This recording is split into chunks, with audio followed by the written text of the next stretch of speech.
Okay, magandang gabi. Dito muna tayo makipag-share sa balita at blog ni Banat Bay. About dito na inuutusan na ni Kuting ng Norte ang DSWD na magbigay ng 15,000 piso sa bawat legit na sari-sari store. Kailangan yung mga legit na mga sari-sari store na nagbabayad ng buwis, ha? Hindi lang yung katatayo mo lang ng sari-sari store, wala kang lisensya, tapos humihingi ka sa DSWD. Ito, panawagan sa mga legit na mga sari-sari store. Punta na kayo ng DSWD, kukunin nyo na yung 15,000 pesos na pamimigay na ayuda ni Kuting. Inutusan niya na ang DSWD. Kasi medyo itong DSWD nagbingi-bingian nung isang araw, tinira na ni Senator Bungo na wag i-delayed yung pera na ipamimigay na para sa mga taong bayan, yung natatamaan ng bagyo.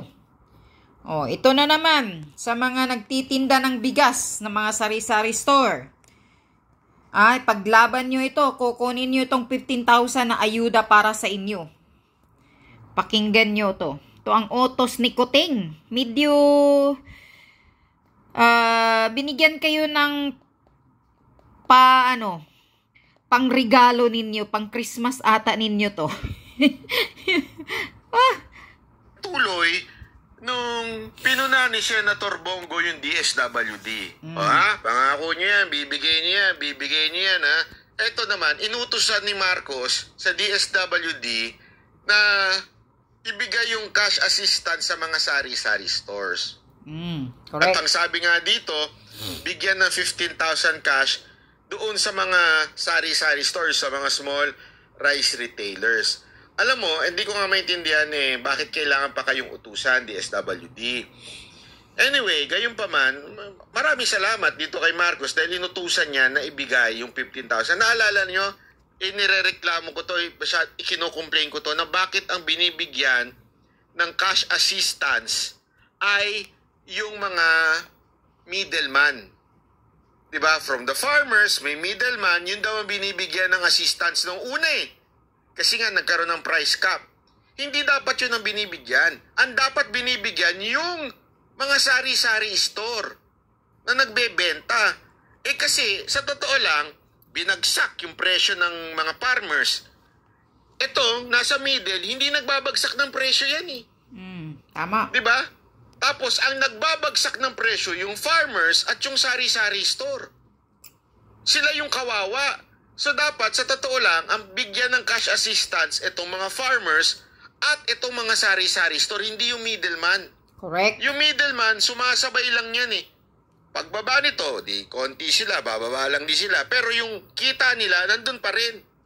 Tapos, ang babagsak ngayon, itong mga retailers, itong mga small, yung mga nagbebenta sa palengke. Kaya this is a good move by the President. Sana nga, sunod-sunod yung ganito, para ma-retain yung sinasabing 41 pesos, dyan lang ma-retain yan Para yung lugi. Nalulugi po yung mga sari-sari store di ba? Lugi sila dahil bibili nila ng medyo mahal, tapos ibebenta nila. Pero kung may 15,000 silang cash assistance, malaking bagay yun. May bebenta nila ng naaayon sa price cap. Kasi nga, remember that price cap, it's not permanent. That price cap is actually para lamang po masawata yung mga hoarders. Okay? So, hindi yan forever.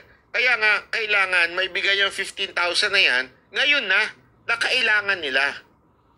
Sana, DSWD, sundin nyo na yan, Presidente na yan, ba't hindi nyo pa susundin? Kasi, nangyayari, ewan ko, si Senator Bongo nga, di ba, nagsalita na, oy, ibigay nyo naman yung yung tulong, na-approve nyo na to, hindi nyo pa maibigay. Ito naman ngayon, si Pangulong Marcos, sinasabi niya, hoy, bigyan nyo ng 15,000 to mga retailers, kaya kayong mga sari-sari store. Tandaan nyo, utos siya ng Pangulo. Dapat makatanggap kayo sa DSWD ng 15,000 na cash. Pag hindi kayo binigyan, tako, kunilumbat na yan ng DSWD. DSWD ha, wag puro forma, wag puro daldal. As in, ibigay nyo ASAP, hindi na pinatatagal yan. Baka mamaya umabot pa ng 60 days yan. Baka tapos na price cap bago nyo maibigay yan. Wag naman po sanang ganyan, ibigay nyo na ho kagad yan ha. Kasi, ASAP yan.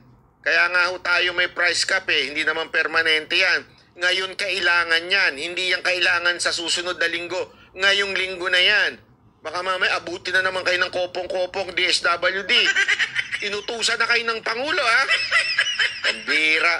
Galaw-galaw naman. Hindi, alam ko kay Gatchalian, mabilis kumilos So, pagpakitang gilas ka, malay mo, mag-senador ka din. Okay. Yan, DSWD. Ibigay niyo agad yan, ha? Huwag yung patagal-tagalin nyo pa. Aabutin pa ng ilang buwan bago nyo ibigay. ASAP ito. Panawagan sa lahat ng mga nagsari-sari store, mga rice retailer dyan, na mga maliliit. Pwede na kayong pumunta sa DSWD kasi matagal na itong budget na to. Kukunin nyo na yung tag 15,000 ninyo na ayuda. Buti na lang yun, maibalik-balik yung mga lugi-lugi ninyo sa pagtitinda ninyo ng bigas. Okay? DSWD, wag nyo nang pag-iisipan ng dalawa, ha? Kailangan ibigay agad sa mga nagtitinda ng kasi hindi naman pira nyo yan. Pira din yan ng taong bayan. Pira din yan ng mga taxpayer. Ibibigay nyo na agad sa mga nagtitinda ng mga bigas, yung mga sari-sari store na maliliit dyan, na mga retailer. Intindihan nyo, DSWD? Ang narinig ko pinsan pa nga daw ni BBM yung secretary dyan, si Pinky. Totoo ba yun? Puro kay Romualdez ang mga naka-assign ng mga secretary kung saan-saang agency, ha? Okay, mga nanay, kunin nyo na yung ayuda nyong 15K. Buti na lang yun. Mayroon kayong pandagdag sa negosyo nyo. Hanggang dito na lang. Bye-bye!